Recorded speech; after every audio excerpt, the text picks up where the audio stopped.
இவங்க என்ன பண்ணுறாங்கன்னா, இந்த மாதிரி நெல்லெல்லாம் கொள்முதல் பண்ணும்போது சில விவசாயிகள்லேருந்து நேராக அவங்க விலைக்கு அவங்க கமிட்டிக்கு போயிடுறாங்க. இங்கெல்லாம் நம்ம மாவட்டங்கள், சில மாவட்டங்களில் கமிட்டிகள் அதிகப்படியான ஆளுமை பண்ணுறாங்க. அந்த கமிட்டிகள் நெல்லை கொடுத்துட்றாங்க. அந்த நெல்மணிகளை வாங்கிட்டு போய் உடனே இவங்க ட்ரேடர்ஸ், இந்த ட்ரேடர்லாம் சேர்ந்து அந்த நெல்மணிகளை உடனே அங்கே இருக்க மற்ற விவசாயிகிட்ட சிட்டா பட்டாடங்கள்லாம் வாங்கி அதை கொண்டு வந்து டிபிஎஸ்சியில் போட்டுடுறாங்க. இது அதுக்கு 100-200 வாங்குறாங்க. இதில் ஒரு பெரிய என்னோட ஆய்வுக்கு இப்போலாம் நான் புரிஞ்சுக்கிட்டது என்ன அப்படின்னா, எப்போவுமே இந்த அரிசி கடத்தல் பதுக்கல் இதெல்லாம் எங்கே இருக்குன்னா பார்டர் ஸ்டேட்டில் இருக்கும்.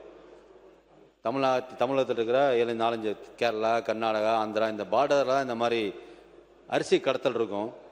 இதுதான் நிறையா நம்ம பார்த்துருப்போம், கேட்டிருப்போம், கவனிச்சிருப்போம். நம்ம எல்லாருக்கும் பரவலாக தெரியும், பேப்பர்லாம் பார்த்துருப்போம். இப்போல்லாம் என்ன நடக்குதுன்னு அரிசி கடத்தல் பார்டர் ஏரியாவில் இல்லை, மாநிலத்தோட எல்லைகள் இல்லை, சிட்டிக்குள்ளேயே வித்தின் சிட்டிக்குள்ளே இங்கே போனால் திருவொற்றியூர்லையோ அல்லது நம்ம சிட்டிக்குள்ளேயே இந்த கடத்தல் நிறையா பக்கம் பார்க்க முடியுது.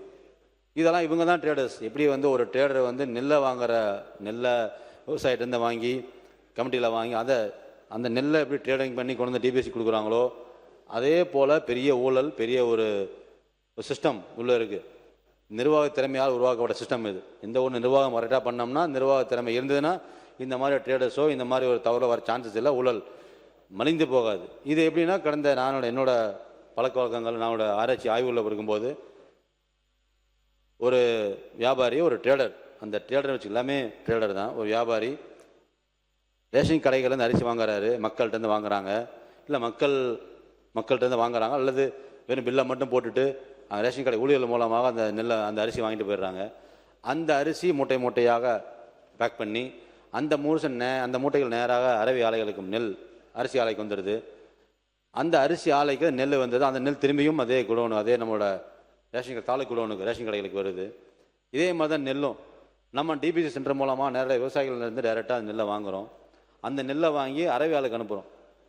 அந்த அரவி ஆலைகள் இருக்கிற நெல் அது அப்படியே தான் இருக்கும். அந்த நெல் திருப்பியும் அதே ட்ரேடர் மூலம், இதே ட்ரேடர் மூலமாக இதே ட்ரேடர்ஸ் திரும்பியும் வேற ஒரு மூலமாக இதே டிபிசிக்கு நெல் வந்துடுது. இது ஒரு சர்க்குலேஷன். இந்த சர்க்குலேஷனை இன்று நேற்றெல்லாம் வரல, பல ஆண்டு காலமாக நிர்வாக திறமையற்ற காரணங்களால இந்த துறையில் இது ரெகுலராக நடந்துகிட்டு இருக்கு. அதனால தான் இப்போ பார்த்தோம்னா இந்த சிட்டி சப்ளைஸ், நம்மளோட சிவில் சப்ளை, சிஐடி துறைகள், நம்மளோட துறைகளை பார்க்கும்போது எல்லாரும் கேரளாவில், கர்நாடகாவில், ஆந்திராவில் அரிசி எடுத்துகிட்டு போய் அவங்க மக்கள் சாப்பிட்றதுக்காக கடத்திட்டு போவாங்க. இப்போ அந்த கடத்தல்கள் மாறி ஊழல் செய்வதற்கும் திருட்டுத்தனம் பண்ணுறதுக்கும் மற்ற ஒவ்வொரு ஆக்டிவிட்டிக்காக இது உள்ளுக்குள்ளேயே நம்ம தமிழ்நாட்டுக்குள்ளேயே விவசாயிகளை ஏமாற்றுவதற்காகவும் அதில் ஒரு ஊழல் செய்வதற்காகவும் இந்த ட்ரேடர்ஸ் வந்து பெரிய மார்க்கெட்டாக இயங்கிட்டு இருக்காங்க. அதை நம்ம முதலமைச்சரோட கவனத்துக்கு கொண்டு வந்திருக்கேன். அது அவரோட அறிவுறுத்தல் பிரகாரம் பல இடங்கள் ஆய்வு பண்ணி பல இடங்களுக்கு ஸ்டெப்ஸ் எடுத்து இந்த 40 ரூபா, 50 ரூபா, 60 ரூபா வாங்குற ஒரு டிபிசி இருக்கிற கிளர்க்கு லெவல்லேருந்து அரவி ஆலை உரிமையாளர்னு பார்த்து பேசியிருக்கேன். ரேஷன் கடைகள் இருக்கிற ஒரு ஒர்க்கர்ஸையும் கூப்பிட்டு இதை மாதிரி பண்ணக்கூடாது, ஒவ்வொரு ரூபாயும் மக்களுக்கான பணம், மக்களுக்கான நிதி, அரிசி இல்லாமல் உணவு இல்லாமல் எந்த மக்களும் பாதிக்கப்படக்கூடாது. நீங்கள் அரிசி மக்களுக்கு கொடுக்கவில்லை என்றால் அது வேற ஒரு திட்டங்களுக்கு போய் சேரும். நம்ம இருக்க அங்கன்வாடி மையங்களோ இல்லை காலை உணவு திட்டம், மாலை உணவு திட்டம், பள்ளிகள், கல்லூரிகள், நம்மளோட ஹாஸ்டல்ஸ், சமூகத்துறை ஹாஸ்டல்ஸுக்கு போகும், ஹாஸ்பிட்டல்ஸுக்கு போய் சேரும், சிறைச்சாலைகளுக்கும் நம்ம உணவுப் பொருள் தான் போகுது. இந்த மாதிரி எல்லா துறைகளுக்கும் போய் சென்றடைகிறது. அதனால் எந்த இடங்கள்லையும் ஒரு நியாய விலை கடையில் இருக்கிற ஒரு ஊழியரை கூட தவறு செய்யக்கூடாது.